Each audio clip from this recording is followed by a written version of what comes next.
Everyone thinks gladiators were Rome's darkest spectacle, but the truth is, they were just the beginning.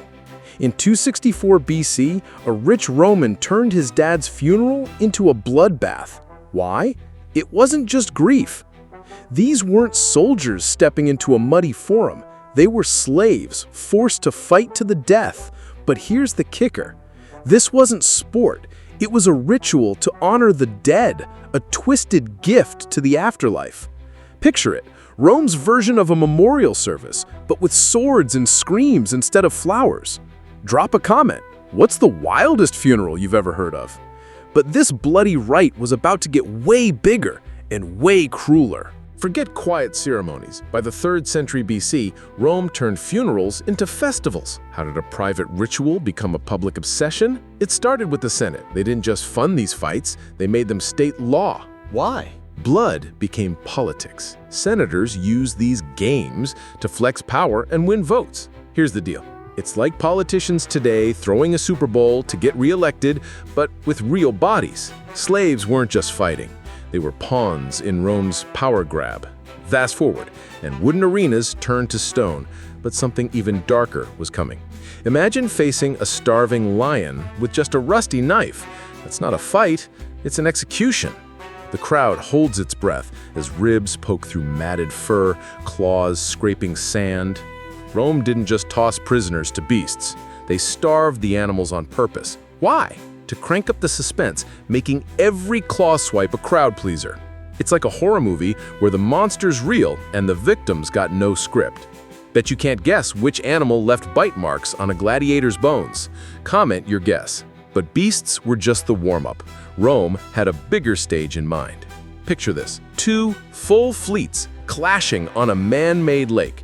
This wasn't war, it was entertainment. Julius Caesar dug a lake in 46 BC for fake battles with real deaths. How?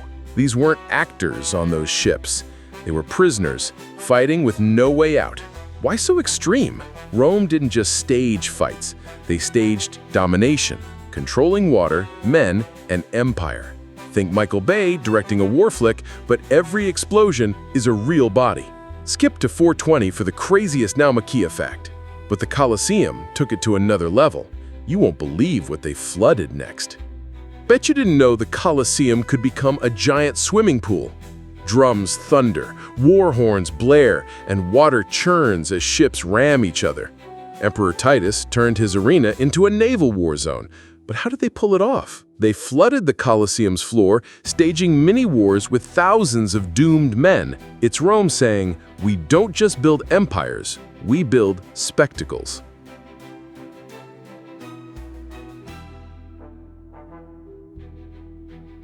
But from the prisoner's view, this wasn't glory, it was a death sentence.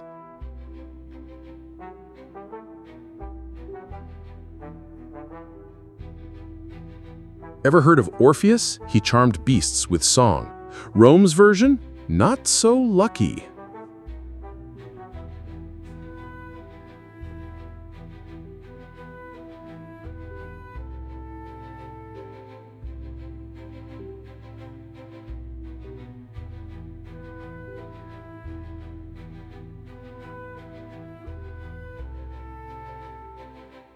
But fire took torture to a whole new level. Brace yourself. They called it the tunica molesta, a shirt soaked in pitch, set on fire.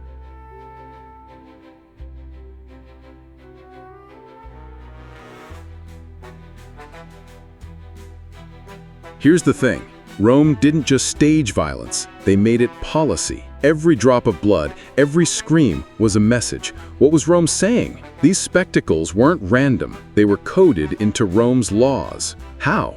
Arenas turned death into a ritual of power, proving Rome controlled life itself. It's the ultimate power move. Kill for cheers, call it justice, and make it law.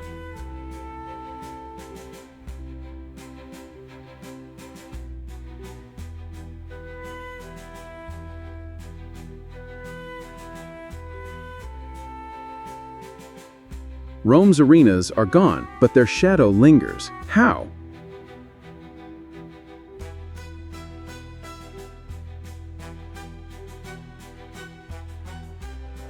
Rome didn't just kill, they made death a show, a law, a legacy.